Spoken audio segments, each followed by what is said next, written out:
Hello,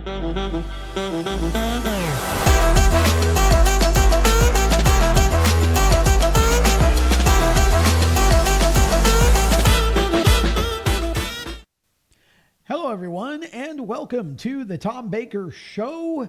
It is great to be back with you wherever you are joining us from or watching us from. We are happy to have you as a part of the show. We appreciate it, and we've got a variety show here for you this week, and I think this is a direction we're going to be kind of heading in going forward here. We've got actually a couple of special guests you're going to hear from. We've got three-time already 2025 ASA late model winner Gavan Boschele going to be joining us, one of the top rising racers from the Carolina area. We've also got a track promoter from Ararat Speedway in Virginia. Langley Austin is going to be talking about his background and career, but also what's going on with Ararat Speedway. It's a track that is coming back from the dead, so to speak. It's been down for a while, and Langley is bringing it back. It's a dirt track, a bull ring, and we're excited to talk to him about that. And so we're going to have both of those gentlemen joining us here on the show. But we're going to start with some NASCAR. We were at COTA. NASCAR was at COTA this weekend, and look, I'm going to start right away by saying this. What a difference a track layout makes, right? When you take a track like COTA, which feels like it just goes on for days, and you shorten it considerably, it turns into a racetrack. I think this is the most exciting road course on the circuit now. And it's a great facility anyway, but my gosh, the racing at COTA, absolutely fantastic. So we'll start there. I am definitely 2 thumbs up on the new layout, shortened layout that NASCAR ran at COTA. I hope they keep it up, and I hope they look into it in other road course applications as well. But let's start with the Cup race, because there are several things that we have to talk about. And we can start right on lap 1, where Ross Chastain. Now, remember, this is a driver who was sort of, he put himself into NASCAR folklore forever with the Hail Melon move a couple of years ago at Martinsville. Well, here's another one at COTA on lap 1, where he just basically dive bombs into turn 1, a space built for 2 cars, 3 at the most, and he made it about 5 wide going in there, and he should have had gobowling.com on the side of his car for this, because he basically threw a strike and took out Chase Elliott and a bunch of other cars. It just was a giant mess. You watch here as they go into turn 1, and I'm not sure what Ross was thinking here, but certainly you can't win the race on lap 1. Somebody needs to remind Ross of that. But you can see him 3, 4. He's down off the apron, almost basically off the track going into 1, and Elliott becomes the initial benefactor or victim of that, but you got the 34 car involved as well.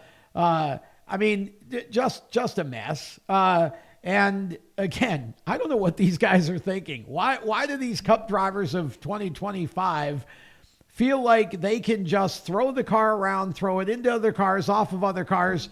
It's so much contact in this sport now. And I understand it's always been rubbings racing, but that wasn't rubbing. That was just clear the deck and get the heck out of my way, because I'm trying to get to the lead in turn 1. It's like, it doesn't make any sense. That was just the start of the mayhem, though. It gets worse. Later in the race, Austin Cindric and Ty Dillon decided they were going to have a little spat. Now, you can watch. You got the 10. That's Dillon. That's the end of it. That's Austin Cindric from his in-car, okay, right hooking Ty Dillon straight off the course. Now, this in retaliation for Dillon driving him off the course, right? This is where it starts. Now, you would think that the right hook, based upon what NASCAR has most recently been saying about We don't want to see that right hook. Look at this. You can see he's, clearly the 10 car is, and you can see the hook. There it is. He basically drives right through him. By the way, there's that same 34 car, but David Gilliland just can't get away from anything. It seems like, or Todd Gilliland, I should say, can't get away from anything in this race. But the situation with Cindric and Dillon is just, to me, black and white. You gotta take Cindric out of the car, at least for a week for this, wouldn't you? Well, not if you're NASCAR. NASCAR fined Cindric $50,000, docked him 50 driver points. No suspension. And when asked why, NASCAR Managing Director of Racing Communications said on the Hauler Talk podcast, it was a road course with lower speeds and tight confines, and the incident didn't lead to a caution flag. Okay. So because we're on a road course and it's tight and we're not running as fast, we decide that the right hook is okay. What would have happened if he turned right and went straight into a barrier and got hurt? I don't get this. Why this uneven penalization here? NASCAR is so full of gray. Mike Ford and the NASCAR folks, this is a crazy interpretation here, in my opinion, that because it's a lower speed track, and I guess he didn't hook him into a wall, and we didn't throw the caution because he didn't end up in the wall. He just kept going. I don't understand that. I think NASCAR, again, too much micromanagement of this stuff, too much splitting of hairs. I think Austin Cindric needed to be out of the car for at least a week. I don't see why this is different from Bubba Wallace versus Kyle Larson or Chase Elliott versus Denny Hamlin. To me, exactly the same. But NASCAR just seems to insist on doing everything on a case-by-case basis. And this is why we end up having issues at times, because the drivers don't know when it's okay to do something and when it's not, because it seems like it's different every week in NASCAR's eyes. And so I'm not impressed with that, but I guess good for Austin Cindric. He gets away with one and gets to go race at Phoenix. Now, Christopher Bell, Chris Bell wins last week, and we get all excited, and I talk about how this is a new Chris Bell, right? Now we go to COTA, and Chris Bell, again, late race, all kinds of things going on. Kyle Busch led for quite a while. Then here's Bell and Kyle Busch going back and forth.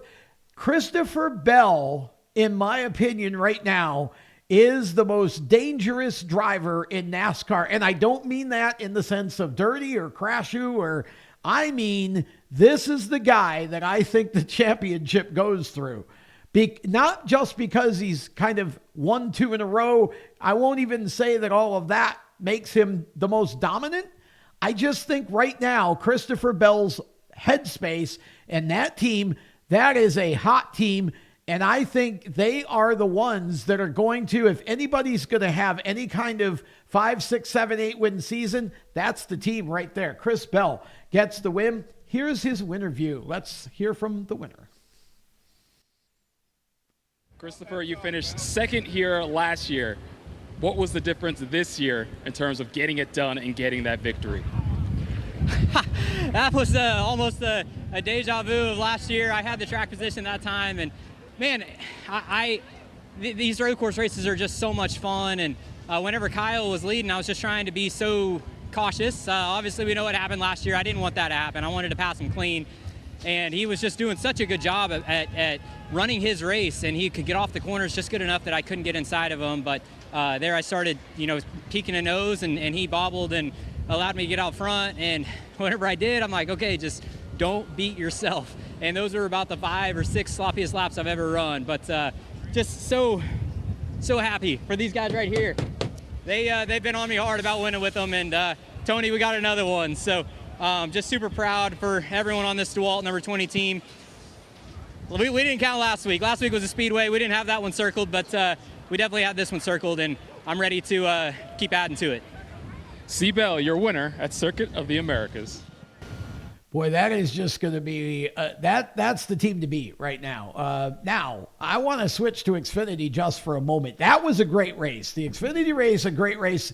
I want just to focus though on the winner, Connor Zilisch. Again, second series win. Okay, now I feel like this is a driver who could have been a factor in the Cup race as well, but unfortunately, he had an incident that took him out of it. And this is a young man who I think before he's 21 years old is going to be absolutely scary in the NASCAR Cup Series. Connor, again, second series win, drove a great race. Junior Motorsports had 3-4 cars up front racing. And again, somehow Zilisch comes out on top. Now maybe some of his teammates aren't necessarily happy about certain pieces of how Connor Zilisch drove this race, but you know what? He'll learn. And the reality is this is how the Cup Series is. It's dog eat dog. So teammate or not, way to go Carson Kvapil. But let's hear from the winner, Connor Zilisch. Victory celebrations well underway at Circuit of the Americas for Connor Zilisch. This car has been put through its paces today. There was a lot of things that could have derailed this effort ultimately. Ultimately, obviously, the result is what you wanted. How did you stay focused and calm today despite all the things that were going on that put you back at first? Yeah, it was tough. I mean, that was way harder than I wanted it to be, and I did not drive a clean race at all, and sorry to everyone that I hit. I was kind of mentally fogged halfway through that race, and glad we were able to fight back. This Junior Motorsports team gave me a car as fast as Xfinity Mobile, and so proud of everyone. WeatherTech, thank you for coming on board. It's been such a fun weekend, but we got a big race tomorrow, so looking forward to that as well. You took care of business today, but the Cup thing could have been a distraction this weekend. How do you stay so unflappable? That's been the term that's been used to describe you at just 18 years old. How do you do it? Man, you just can't let the noise get to you. You got to keep doing your thing no matter what. Whether it's good talk or bad talk, you just got to keep doing it and prepare the same way, and the results will come. So I'm so grateful to have so many great people in my life. Everyone at Chevy, I wouldn't be in this position without them. Josh Wise, Scott Speed, my family for supporting me. It's been a long journey, but grateful to get this one today. He's doing it for sure. Good time to be Connor Zilisch. Second career Xfinity win and his Cup debut tomorrow here at COTA. That is a young man with a very bright future. And with that, we are going to step aside. When we come back, Gavan Boschele, another young man with a bright future, is going to join us to talk about how in the world it's only the beginning of March and he's already won 3 super late model majors in 2025. Back with more of the show after this. For over 50 years, FHS Superior Synthetic Oil has powered high-performance engines with unbeatable protection and speed. Whether it's drag racing, go-karts, sprint cars, stock cars, or your daily driver, FHS stands for high speed and delivers every time. Their advanced synthetic oils boost your engine's responsiveness, acceleration, and efficiency, giving you the winning edge on every lap. Visit FHSoil.com today to find the right products for your engine. FHSoil.com. For race fans across the United States, GetInTheStands.com is the place to find racetracks where you live and where you're traveling. Just go to GetInTheStands.com and enter your location. You'll see the tracks within 100 miles of that point, either as a list or on a map. GetInTheStands.com is 100% free to use and mobile friendly. So whether you're on a computer, a tablet, or on your phone, there's no need to download an app. To find racetracks across the United States, open your web browser and head to GetInTheStands.com. GetInTheStands.com, your racetrack directory. Attention track and series owners, elevate your fan experience with the TrackTune app. TrackTune works with your PA system. Fans and teams at the track can hear the announcers through their phones, ensuring everyone hears race calls, sponsor plugs, and more during race nights. It's simple to set up, affordable, and free for fans to download and enjoy. Visit tracktune.live for all the details and join tracks nationwide on the app today. We're back on the Tom Baker Show, and we have Gavan Boschele joining us right now. Gavin is a racer on the rise from Mooresville, North Carolina. He was formerly known as G-Money. I don't know if he still uses that name or not, but it was always cool when he had it at Millbridge Speedway. Great to talk to you again, Gavin. Gavin recently picked up a huge win in the ASA Late Model Series at New Smyrna Speedway. So we are barely into March. Gavin's already got himself a big win for the year. Talk a little bit about your 2025 so far. Oh yeah, first of all, thank you for having me. No, it's been good so far. We won the ASA race, obviously, and then the championship for the Speed Weeks, and then the Orange Blossom 100. So a good stretch of those a good few weeks. Then we also won the Red Eye too. So kind of, oh wow, we've been doing really, really well in the late model stuff. Everything's just kind of starting to click. But we got 5 flags coming up here in about 2.5 weeks. So I just got to get prepped for that, and I'm stoked. So you've had 3 big super late model wins already this year, and we're not even out of the first quarter. Like, we're not even into the real racing season yet. Yeah. It's it really just shows that I've been working really, really hard at it, and and then the whole team has too. So it feels good when it comes to you. So I'm excited for the rest of the season. I'm really, really stoked. I love all the Wilson guys. They're great to be around, and they produce fast race cars. So it's my job to go out there and turn left and hit the gas. So I love doing it, and I'm excited for the rest of the year. I always want to make you older than you are. How old are you? I just turned 17 February 12th. Okay, so you're 17, and happy belated birthday, buddy. Thank you. Now, let's go back to 24, because you've kind of evolved as a racer. I mean, you grew up racing on dirt, racing on pavement. You ran at Millbridge. You've run all kinds of open wheel, open cockpit cars. You've done a little bit of Trans Am racing and late model racing. So, like, you've been in a variety of different vehicles. Talk a little bit about what 2024 was like for you and how that sort of builds into what you're doing for 2025. 23 was really probably the most year I've ever struggled. I struggled really, really bad in 23. And then obviously 24, what you're saying is everything kind of started to click in 24. I started running more up front towards the end of the year, and I think everything just started falling into place. So, and then, you're just ready for 25 now. So it all showed off those past kind of like year and a half that I struggled kind of from the transition with running everything. I kind of feel like I have it down pat now, and I kind of know what each car likes. And not that I'm racing them anymore, but it's more so now I'm just running full-time super stuff, which makes it a lot easier on my end. I'm not trying to balance all those race cars anymore. I mean, just kind of focusing on one thing is a lot easier than focus on like 4. So, but no, I enjoy the super stuff. It's really, really fun. But 24 is just another learning year. Just kind of one of those years where like, it's all right. Like, we got to like get ready for 25. We just got to, I just got to win. I got to perform. So, so far we've been doing pretty good. What did you mentioned you ran a number of different vehicles over the last couple of years. Tell us about what you did in 24. So 24 really kind of cut all of my dirt. Like, I started cutting all the dirt stuff out, and then all the Trans Am stuff out. Did a few races, and we were like, no, like, we went to the Wilson guys, and then we ended up just running late model races, and it started to click. I feel like I ran enough dirt races and stuff like that, and I don't know about the Trans Am stuff. I've ran a few of those, but the dirt stuff, I mean, I really ran a bunch. I ran so much dirt stuff that it was really not like I didn't have to like keep racing it if I like needed to. I wanted to get better at the late model stuff, so it was kind of my decision on that, which I think definitely helped. But no, 2024 was still a hard year, but it definitely got me prepared for this year. So it's an interesting sort of school of thought there, because it sounds like you're wanting to focus more on just one type of car, and yet I know that some of the drivers that you've either driven for or, just look up to, the Chris Bells, the Kyle Larsons. I mean, Chris Bell seems like a whole different Chris Bell this year since he's been allowed to get back on the dirt and do the Chili Bowl and those sorts of things. So is it just because you feel like at this stage of your career that focusing on one type of car is going to be more beneficial for you? Or is it that you've kind of just said, I've had enough of the dirt track stuff and the road course stuff. I want to just focus on late model racing for a while. What exactly was the driving force behind your decision to sort of narrow that window?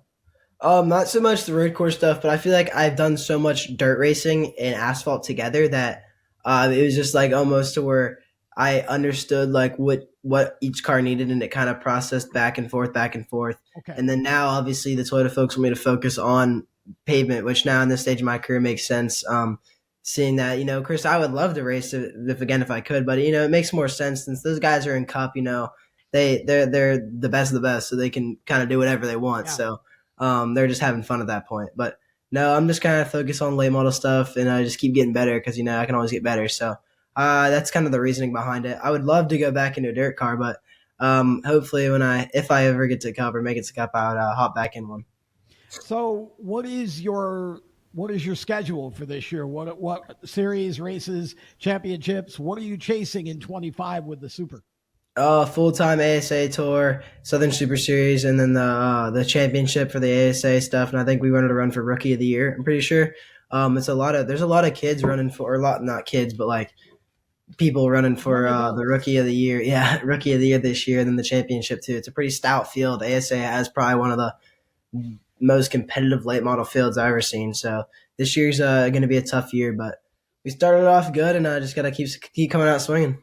I love that series. I think the ASA series has done a great job in the short time that it's actually, been kind of revived. And you mentioned the Southern Super Series as well. Just between those two series, the level of competition in both of those series, as far as I'm concerned, is just off the charts. So what do you feel like you need to learn yet? What are you working on as a racer to try and get better at in order to chase the championships in those series against the level of competition that's there?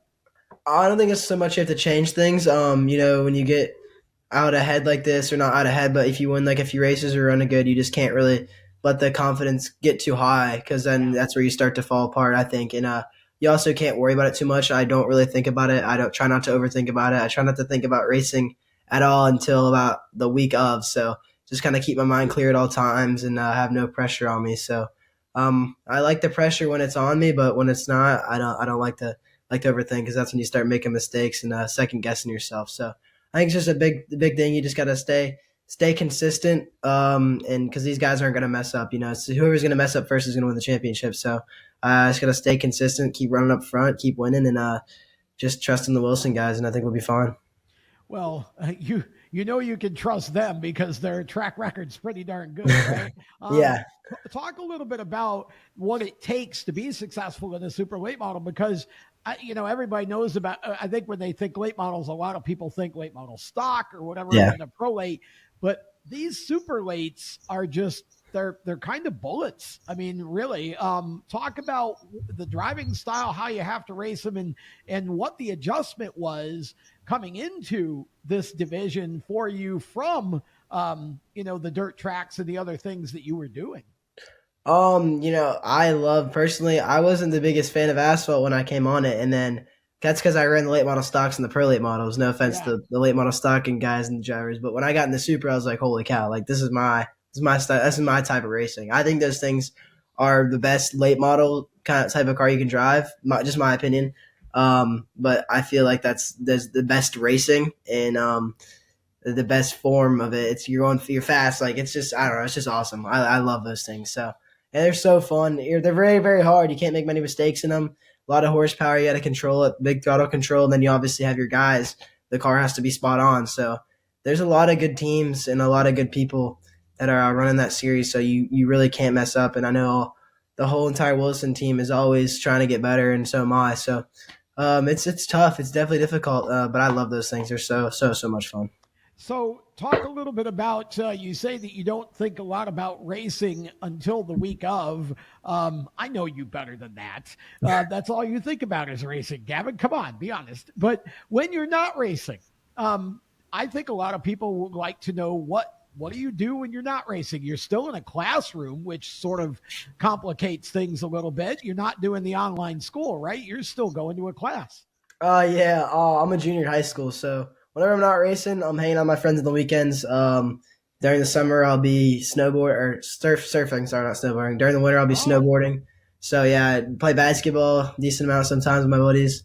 Yeah, but just that's really it. I'm going to spring. I'm going on a spring break trip. I'm going snowboarding in Colorado, so I'm excited. I use my free time very well, so just kind of keep my mind off things. Yeah, I feel like it's like behind a lot of athletes that the really great ones that I see. They're not constantly thinking about their sport because I think like that's when you make a mistake. So you always have to be thinking about it, but you can never let it get to you. Let the pressure get to you, especially when you're weeks out before some event, any type of event, basketball, football, racing, whatever it is. So I think that's very important to kind of keep your mind clear and just kind of stay in the right mindset. So I don't usually get too worked up about it at all, even on race day. I get a little bit, I get the jitters, but I try to keep that mindset until it's race weekend, or race week. So that's kind of what I do, and then I kind of flip into that switch and get acclimated. Most people I know, kids your age, spend spring break trying to find someplace warm like Florida, and you're going to Colorado to freeze. Yeah, we haven't gone on like a family trip. Like I've been going on spring break with my friends usually, but my family wanted to go on like a family trip. Yeah, and we never get to really go snowboarding. I love snowboarding, so we thought it would be a good idea because when we come back, time we get back to North Carolina, it's gonna be hot again, and then I'll be able to take out the boat in the next month and go surfing. So we don't really get much of a winter down here to go snowboarding, so we thought it'd be fun to take a trip up there. Those of us from the north are really appreciative of that. Why we came here. Yeah. So talk a little bit about, so you're running, I guess, a pretty full schedule of super late models this year, but is there a plan beyond 25? What does the future look like? I'm sure that the ultimate plan obviously is NASCAR national competition. So what can you tell us about the future, or don't you know yet? I'm not too sure yet. Not 100% sure. There might be a few things in the works, but obviously we can't really say anything yet. But there might be a few opportunities that I have, but I'm just blessed and thankful if there's any in the future. But obviously my ultimate goal is Cup, and I'm going to keep working hard at it. So it's what I love to do, and I would love to be at the top step one day. So I got a long, long road ahead of me, so I'm just going to keep working hard. Let me tell you how that translates, folks. He knows what his plan is for 26, or at least what he thinks it's going to be. He's just not ready to tell us yet. It's okay. We'll have to have him back on again later in the year to find out. By that time, he'll probably won about 12 races. So I hope so. It's a crazy start, Gavin. Honestly, are you surprised how quickly this season started for you the way that it did? That's crazy to win 3 out of the box like that. Yeah, honestly, we came down for the red eye at the beginning of the year.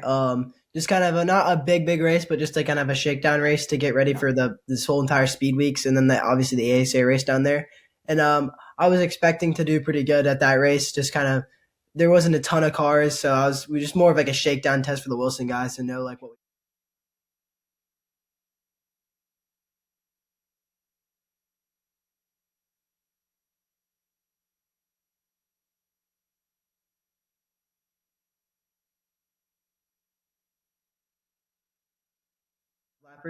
And then we were really just lights out all day long.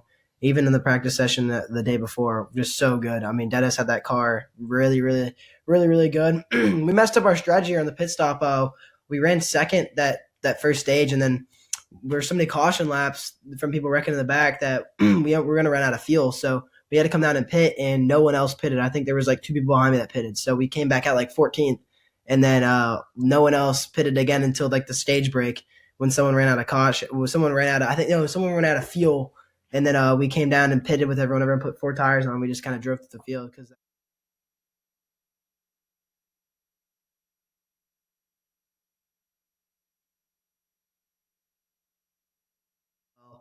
we all performed. So it's not possible without the team. It's not possible with those guys. They make the car. They're the ones that get the car there and work on them. So just as important as my role. So I can't thank them enough.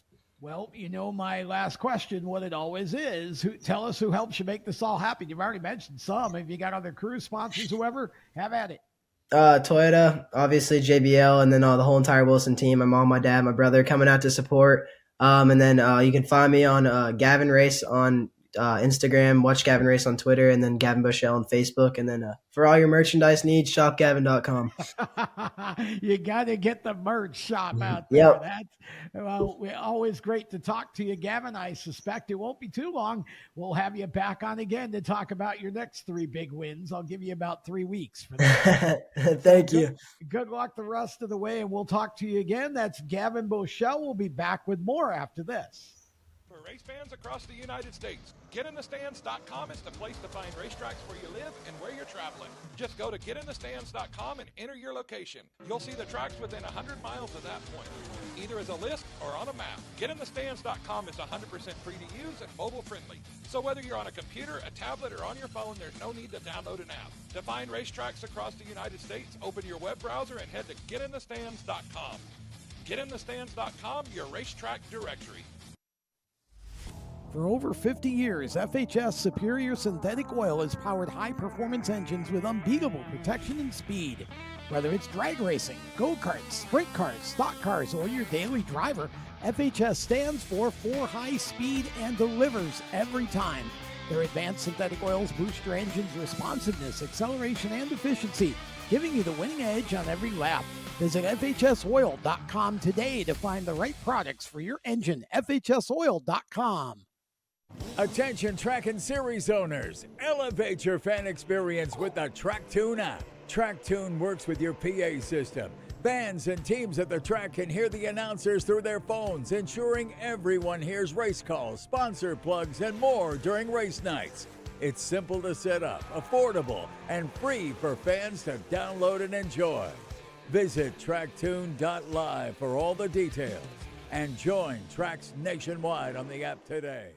Welcome back to the Tom Baker Show. Our guest right now is a gentleman named Langley Austin. Langley is a track promoter, but he has been much more than that over the course of the years. Langley and I have been friends for quite a while, so long that I don't even remember exactly when we met, but maybe Langley can fill that in. First of all, welcome to the show, Langley. It's good to have you on. Currently, you are starting your first year as promoter of the Ararat Speedway, formerly known as Rolling Thunder, in Virginia. Talk a little bit about that track and what it is and kind of how you came to be involved with it for this year as its promoter. Well, I appreciate you having me on here. And Absolutely. Ararat is just this little racetrack in the middle of nowhere, and it literally is. I mean, and I've been to a lot of racetracks in the middle of nowhere to know that this is in the middle of nowhere. But Ararat's just this cool racetrack that I stumbled upon myself, probably 15 years ago. They've been around for about 18 years. This will be the 18th season that it could have operated. It's been closed down multiple times. Nobody seemed to make it work. And, I'm just dumb enough to think that I can. So I guess that's why I'm there. Well, talk a little bit about the track itself. I mean, its history and size and what classes and all that kind of good stuff. Yeah, it's a 0.3 of a mile bull ring, literally. It's a teeny tiny racetrack, and it's built literally in the guy that owns its backyard. Him and a friend of his. Him and a friend of his was talking about not having a test track for their mini sprint. And they went out back and carved out a track, and I think somebody come by and said, "Hey man, you should have an actual race here." And they said, "Well, dang, we're going to go ahead and do that." And they did, and it's just kind of grown from there. And for various reasons, it's been open and closed over the years. Some of it frustration, from the owner of listening to people on Facebook. I know that all too well, unfortunately. I think we all do. And I think that, this place is in a perfect location, especially now, to succeed. It's right in between 311 in Madison, North Carolina, and Friendship or Ultimate Motorsports Park in Elkin, North Carolina. And right now, 311 is a junkyard, and Ultimate Motorsports Park is a impound lot for the state. So, right now the racers have nowhere else to go, and I'm just the kind of guy who thinks that I can, turn enough dollars over to keep the gates open. So we're going to try to do that this year. We got, late models and modifieds, and we got a Renegade Sportsman, which is kind of like a mix of old street stocks and kind of the sportsmen of today. And may even have some late model stock asphalt chassis thrown in there from time to time, kind of like the Super Street at With Raceway. And then we got like a mini stock type division, which is called Pro 4, and Stock 4s, which is a U-Car division. And then we're adding Crown Vics and probably having some Enduros from time to time. That sounds like fun. Now, that track is located right around Galax, Virginia, I think. Galax, Galax, is that how it's pronounced? Just below there. Just outside Hillsville, right? Yeah. It's when somebody asks me where it's at, so how I describe where it's at is it is 8 miles east of Mount Airy, North Carolina. Okay. It is in Virginia, and there is an Ararat, North Carolina. The guy who previously ran the track, he's from Ararat, North Carolina, but ran Ararat Speedway in Ararat, Virginia. So, the good old South, right? Yep. We have these little borders that divide cities and parking lots in some cases. Well, oddly enough, this one is 30 minutes apart. Oh, really? Yeah, they're not so like it's Bristol, not just the other. Okay. Nope. That's crazy. Okay. Yep. So you're switching from pavement to dirt. I mean, is this obviously, it's different because it's pavement to dirt, but is this been a learning curve for you at all? Is this really what kind of challenges does this track present that maybe Franklin County didn't necessarily? Well, they tell me that it's different, but since I haven't run a race yet, I really don't know. I guess the only real differences I can find right now is the surface in which we race on. Literally, the racers seem to be very similar in nature. Although it is a little bit older crowd on dirt, I'm finding, than there is the younger, daddy's money kids on asphalt. There's more of an older crowd of people racing on dirt. And, the rules are just as messed up on dirt as they are on asphalt, I'm finding, especially in the lower divisions. Yeah, for sure.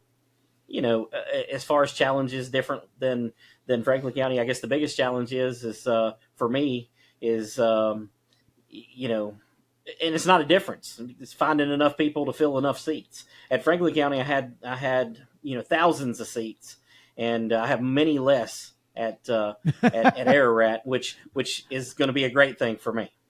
Okay. Well, what's now? You started that when you and I met, you had just started Race 22, which is a motorsports media. Yeah, like 100 years ago.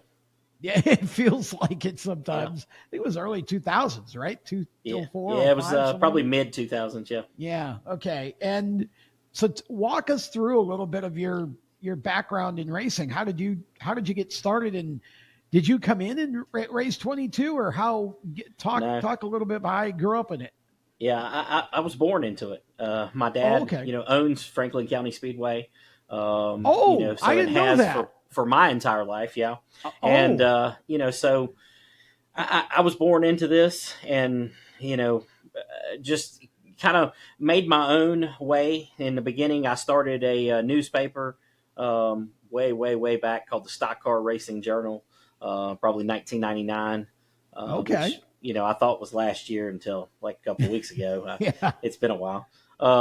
But I started from there, and then, everything started to move online, and we did that. And I had a couple of other websites, and none of those stuck, and I didn't understand how to make names. The name was very important through the early to mid 2000s, maybe even late 2000s. It was the shorter and the catchier, the better. They had, and that's where I came up with it, was they had Speed 51. And I said, well, Oh. I can have something like that. Let's, and I said, went through numbers and, race 22 sounds good. That sounds real good. And 22 was one of my favorite numbers, and it's part of, it's in my social security number twice. And, I was born on April 22nd, and I was 22 years old when I started it. And, so all those things. So race 22 just stuck lined out. Up. It did. The stars aligned. Yeah. And I went down that path, and I think that, you and I can both agree that that's not a real profitable path, being in the racing media business. Tough industry to be in. I'm still there. Oh yeah. And I'm so glad not to be in it. And, but I'm just as dumb today as I was then, because I'm over here playing with these racetracks, and it may be a worse business model. I'm not sure. Well, I've been where you are too a few times, and it's definitely a lot of work and not nearly as much glory as people think, I don't think, and not nearly as much money either. We do it because we love it, and we're passionate about the sport, which is really the same reason we do this. But so you actually, I didn't realize that. So you were promoting for your dad basically all this time at Franklin County, more or less. Sort of, not really. I mean, we don't have the greatest relationship in the world. And, when I was a kid, he was my hero. I wanted to be like him. It was my childhood dream to get to run Franklin County Speedway, and I did, and I've got to do it multiple times. And there's been some other management in between, and who knows if I'll be back there again one day. I say to myself that I hope not, but at the same time, I love the place and I want to see it succeed, and I want to see the gates stay open. So, maybe, but, I wasn't really working for him. I was doing my own thing, and, I've run some races at Ace. After Mike Daly left there, I kind of picked up the pieces and run some races there. And I spent a year with Mike Diaz at Southern National. Yep. Yes, but this is my first foray into dirt racing, and so far, I mean, I'm really enjoying it. But like I said, I hadn't got to the first race, and so I don't know whether it's a dream or a nightmare yet. So the question will be, have you learned how to make the track well, because that's always the secret with dirt, is trying to maintain it. Yeah, it'll probably take me a while to get there, but I do have a great ally in the track owner there, Gary Nestor. He loves the place. He just doesn't love dealing with the racers' bull crap, and for whatever reason, I seem to be really good at dealing with their crap. Okay. So I feel like we're a good team. So he's still involved. Yeah, he's going to be involved with us. He's actually, the last few days he's been out there grading and taking the box blade and doing different things out there to the parking lots and to the racetrack. And we're trying to whip the place in shape. Been sitting there for 3 years, and nothing's been done to it. So obviously it's in bad shape. It's all rutted out, and all the good claims in the infield, and all those things. And so we're slowly getting that under control and getting everything back together, and jumping into this thing. I jumped in late. Got January 13th, I think. It was after the New Year, Yeah, January 13th, I think, is when he called me. And January 25th, we had a meeting down there with all the racers, and there was an overwhelming crowd. We weren't expecting as many people to show up as they did. Good. And it looks really solid from a car count standpoint, and people seem to be really excited. So I'm hoping that we have this place overflowing for the first night, and we put on a good enough show to get them back for the next night. So how many races do you plan to run during the year? Have you kind of gotten your schedule out yet, or are you still working on that? I start laughing because, I've done put out a schedule that had like 14 dates on it, and every day I seem to be adding another one, and my goal was to run 10. 30. Yeah. When I started this, I started talking to him last October, I think, and my goal was to run 10. and I think we're up to like 16 now. So, we're headed toward 20, and that wasn't my goal, but if things work out in sponsorship and the series that we can pick up, I mean, you got to do what you got to do. How do you? Because I mean, it's sponsorship's a challenge everywhere now. I feel like,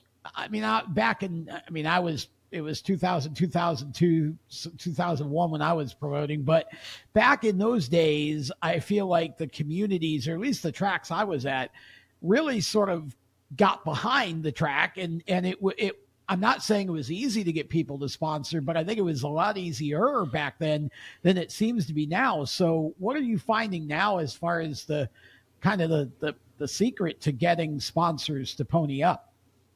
Well, I'll be honest with you. I feel like I'm in a really, really good spot because of all the things that I mentioned earlier about, all the tracks around us being shut down. I think the people there that have businesses that are into racing, they're like, you know what? If we want racing to continue in our area, we're going to have to get behind this because this may be it. This may be and it may be. I don't know. Yeah. You never know what the situation or the scenario is. I mean, this could be the last opportunity for this place. They may turn this place into, there's been talks in the past of, the place becoming a motocross track and, other things. And I guess maybe that's more profitable. I don't know. I haven't tried those. I haven't been smart enough to do those, I guess. But, the people of this area are slowly but surely getting behind us, and I think they're going to put us in a really good spot to succeed. They really want this, and they really want this place to be open. Well, that's great because that's really what you need. And I, the thing I see so much of, and it's really so unfortunate, is I see these track promoters of today. They have a Facebook page and that's all they do. They don't market anywhere else. They don't go out in the community. They don't do anything locally to bring the fans over. Right. What are you planning? What are some of the things you're planning to do community wise to try and really keep the fans coming throughout the season? I've always tried to not just be a Facebook wonder. You know what I mean? I think you can get stuck on Facebook like you're talking about. I think a lot of racetracks, that's all they do. They really legitimately, and some of them, they don't post until Friday before the Saturday race. And they think people are just going to magically show up. And I don't think that's the case. And I think those tracks are doing poorly because of that. And listen, we may do poorly, but it won't be because of the lack of work. We're going to put in the work, and we're going to go out into the community there, the community of Ararat, the communities, of Stewart, Virginia, which is next to us. This is in Patrick County, the same county as Stewart and the Wood Brothers. Yeah. And then, we're going to go out into Mount Airy, and we're going to go into Pinnacle, and we're going to go into all these little towns that are around here, Elkin and Madison, and we're going to put out some posters with schedules very soon. And we're going to continue with flyers for bigger races. And, I'm working on some radio station deals. I know people go, well, nobody listens to the radio anymore. Well, that's not true. I listen to it all the time. Yeah. So, that's a myth. And there was a time in my life where I believed that same stupid thing that nobody does. Like I overheard a conversation in a convenience store today, and there's like, I don't even know if the newspaper exists anymore. And they were standing beside of the newspaper. It was literally right beside of them. Right beside. I looked over and I went, okay. But anyways, so, there are people, the older crowd, they still do things the same way that they've always done things. And I need the new fan, but I also need the old fan. I need them all. I need anybody who's willing to come out. And I think, this track has been an attraction for the community of Ararat already. I think they've been starving. The community directly around the racetrack's been starving for this. And I think those people are coming. And I'm going to start to work, 60 miles out and try to really put people in the seats and, just get people out to the races. Because I feel I love dirt racing. I've always been an asphalt guy. But I've always loved dirt racing. I've always loved watching dirt racing because watching a dirt car practice is more exciting than watching most asphalt races happen. And that's an unfortunate statement to make for a guy like me who's really been into asphalt, specifically late model stock car racing all my life. So I think you get a guy one time, you get a family out one time, you got a chance to hook them. And hopefully, hopefully we can hook those fans and get them out there once and keep them coming. And we're going to do all kinds of things at the track. Like I'm planning on bringing in some bands to play some music when there's downtime leading into the race. And I want to, since we're the bull ring, we kind of got a little bull as our mascot. So I'm going to get a, costume and have them walking around. And one of our sponsors is Buffalo Mountain Motorsports, and they got a buffalo, and they're going to bring it out so people can meet the buffalo and just all these things. I'm going to create a kids club, and I'm going to try to do a good job with merch. There you go. That's one of the businesses that I'm in currently is doing, merch through the Race 22 brand.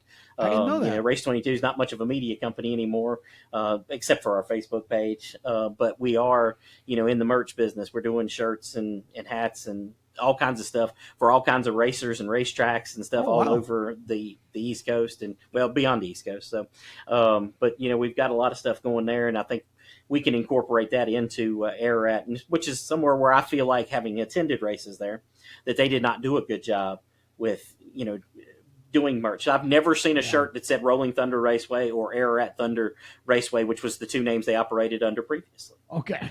So I feel like we need Ararat Bull Ring. You're going to see that. People are going to start showing up in grandstands other places. I think it's catchy too. Place? Yeah. Yeah. Oh, it is. Yeah. It is. That's catchy. You know, and that's one of the things that I pride myself in over the years. Luckily, what the things I learned in being in media was all about branding. You know what I mean? The people who have done it well have branded themselves well. You know, we come out of the gate, you know, as the Ararat Bull Ring, and, you know, got a really cool looking bull that, you know, is really catchy and is in all of our graphics. And, you know, I feel like, you know, like the shirt, it stands out. You know what I mean? It does, the logo there, you can read it very well, and it stands out. And I'm all about branding and sticking with the same colors and just, you know, trying to do everything, you know, to create, you know, there's a reason why, you know, what the Pepsi logo looks like. For sure. You know what I mean? And I want people to know what the Ararat, I want them to know what the Ararat logo looks like, or the Ararat bull. If they see that bull, they go, oh, that's the one from Ararat. We know, they already know that. And that's what we're trying to do. And it's a long-term play. And I only have a 1-year deal at the moment.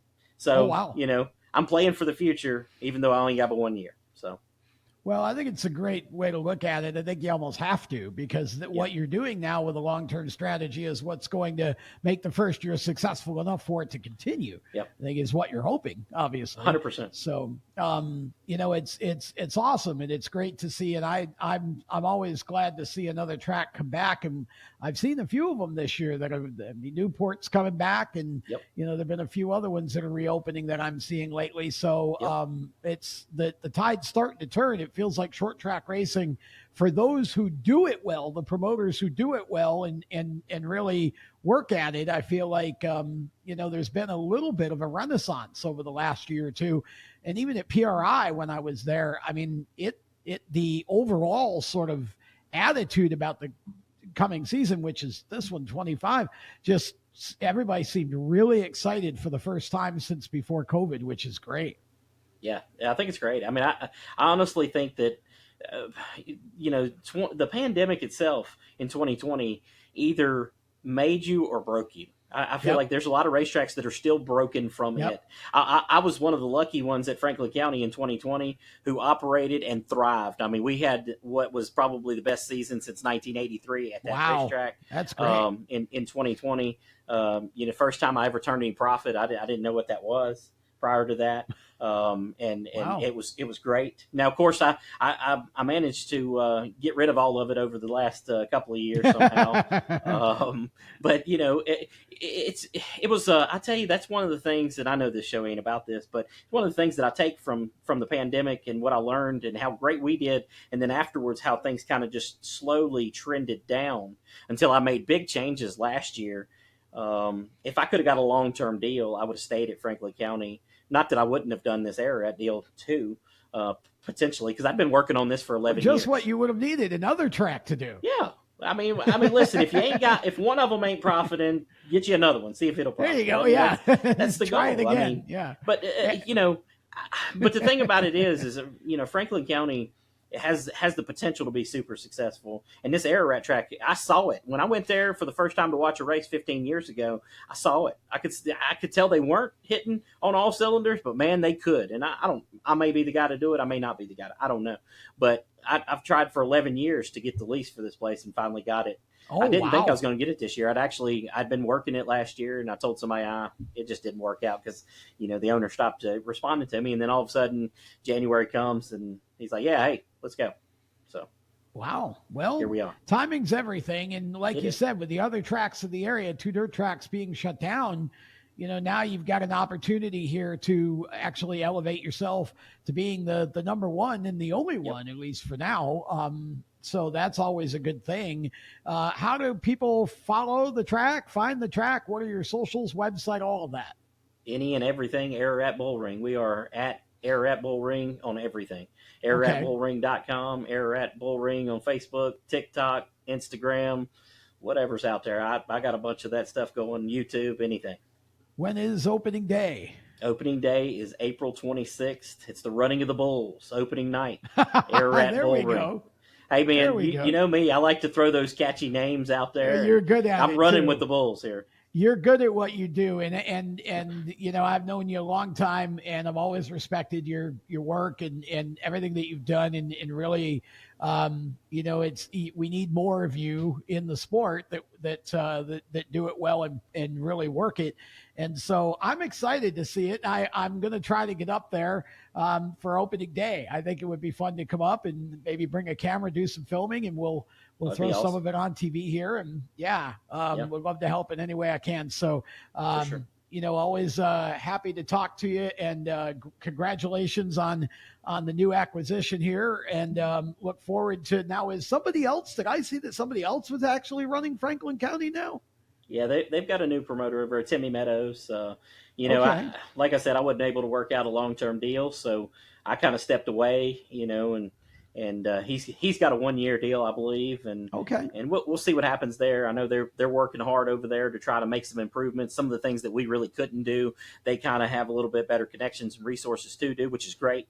And Nice. you know, I hope for the best down there. Obviously, you know, it's in my family's legacy, you know, no matter Sure. what happens there. So I want to see it stay open and successful, whether I'm there or not. Well, looking forward to a good season for both, hopefully. And Absolutely. I'll be in touch with you about the 26th, too, to see what plans we can make here. So appreciate you taking the time to join us on the Tom Baker Show. That is Langley Austin. Be back with more after this. Attention track and series owners, elevate your fan experience with the TrackTune app. TrackTune works with your PA system. Fans and teams at the track can hear the announcers through their phones, ensuring everyone hears race calls, sponsor plugs, and more during race nights. It's simple to set up, affordable, and free for fans to download and enjoy. Visit tracktune.live for all the details and join tracks nationwide on the app today. For over 50 years, FHS Superior Synthetic Oil has powered high-performance engines with unbeatable protection and speed. Whether it's drag racing, go-karts, sprint cars, stock cars, or your daily driver, FHS stands for high speed and delivers every time.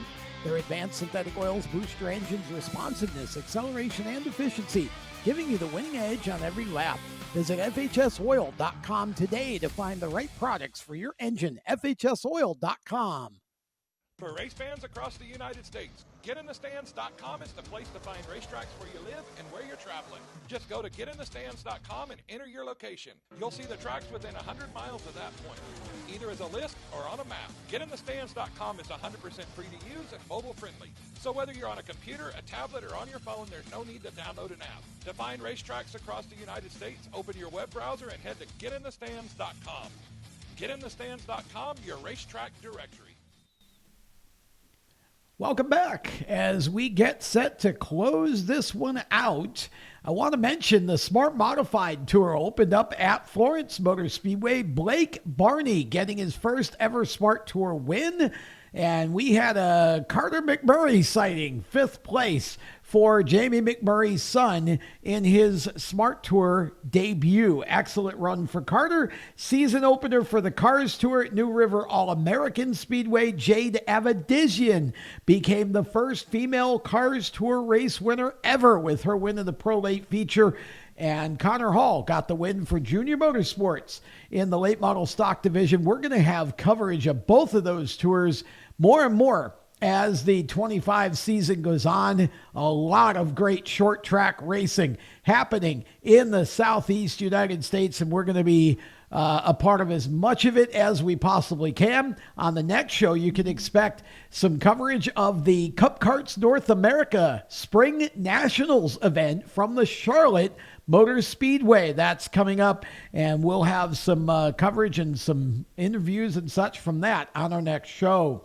And that's going to wrap it up for the Tom Baker Show For exclusive content and stories, join us at steeringwheelnation.com. Of course, we have a live streaming channel, or not live, but streaming 24/7 on the PowerTube TV website. That's watchpowertubetv.com, and then just search for Steering Wheel Nation streaming channel. You can follow us on Facebook, Instagram, at The Wheel Nation, or Steering Wheel Nation on LinkedIn as well. And I am Tom Baker Media on LinkedIn, Coach Tom NC on Instagram. Until next time, I'm Tom Baker. Thanks for watching. Have a great week, everybody.